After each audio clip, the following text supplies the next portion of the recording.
So next we moved on to Magellan, and he was notarized for sailing around the bottom of South America and reaching the Pacific Ocean.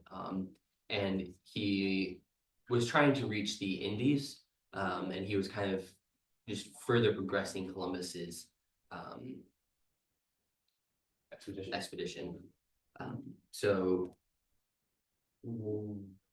why was what made Magellan such a genius explorer? Let's see. There's so many things. Like first, like he was the first one to circumnavigate the globe, which is just crazy. He had a good level of like taking risks, yet also not just like throwing away his men's lives, because like he had to like either at the tip of South America or like at the when they're going to like the Portuguese islands, like when like navigating the way through them, like it said sometimes when they said that there were sometimes when it was like there was like a mile wide gap between islands and they were like almost crushed between rocks essentially.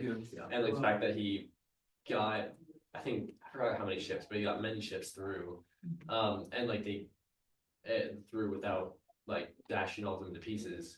And then there's also the crew committed mutiny, I think, and they took two ships immunized and like captured the third ship, and then it was just like 3 ships versus 1 essentially. And he executed 1 person and got all of his ships back. And he was just such a good leader in that aspect, and the fact that he was able to lead an expedition around was such a cool thing.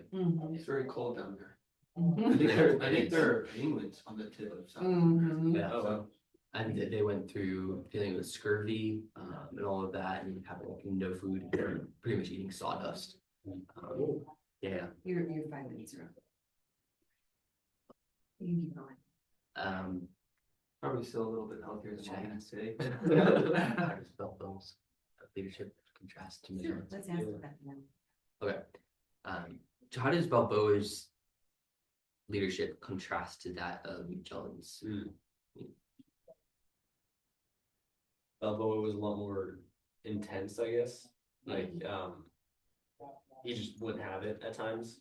But Magellan like knew when to. He was like intense and strict at times, but he knew when to give the men some slack. Because he like sentenced after the mutiny, he like sentenced 1 people to death, but he only executed 1 person. I think he was definitely.